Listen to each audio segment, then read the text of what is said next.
Will these parents let their children do what they would like to do, or will they force them into careers they choose?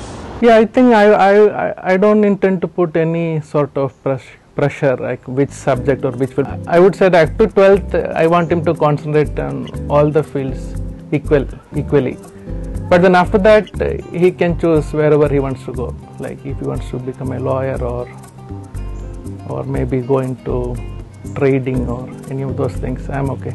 I think arts, I may be a little bit more reluctant because like it's like a probability, like what percentage of artist or what percentage of singers, I mean what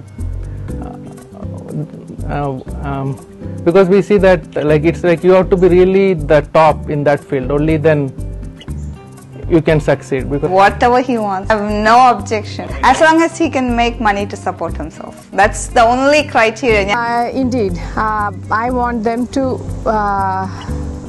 decide on their profession, what they want to do, but definitely if they, I try to give my opinion, if they come and ask me, and I expect them to come and ask me, okay, how do you like this, mom? So I definitely give my opinion, but I eventually want them to choose what they want to do. But yes, not to over-influence them, because I have seen the consequence of that.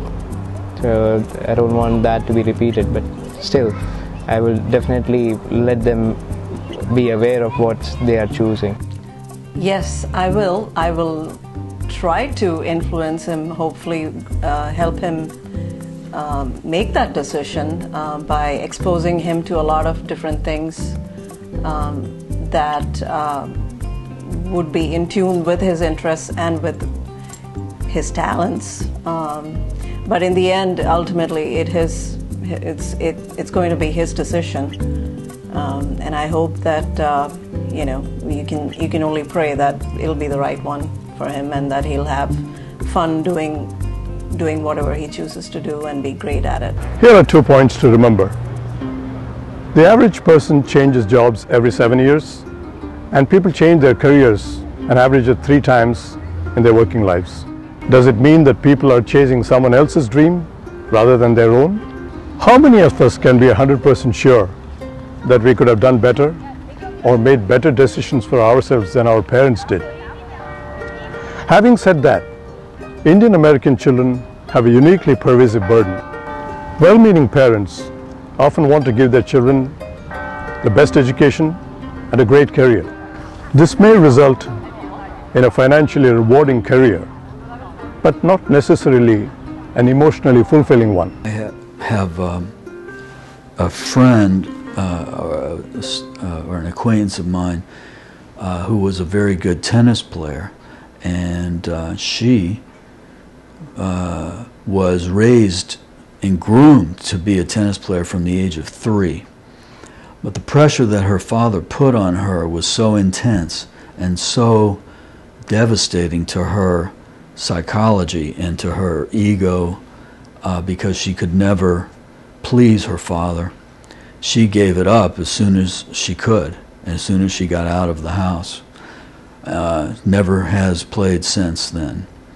So it's unfortunate, because she probably would be a very good tennis player and could have been very successful probably had her father been a more gentle and more flexible in his relationship with her.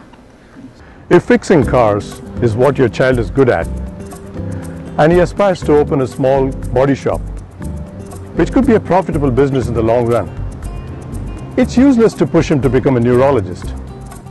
And answering your true calling provides spiritual, psychological, emotional, and social rewards.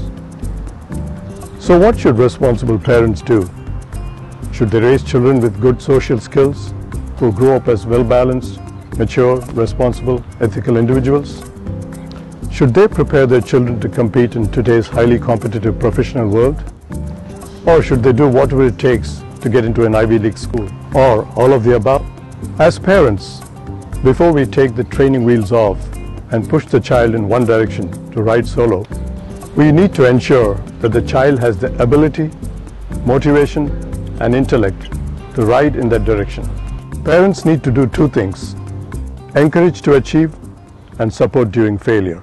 If they still, as a child, they're all basically want to please the parent, and so they will follow the direction, the dictates of the parent.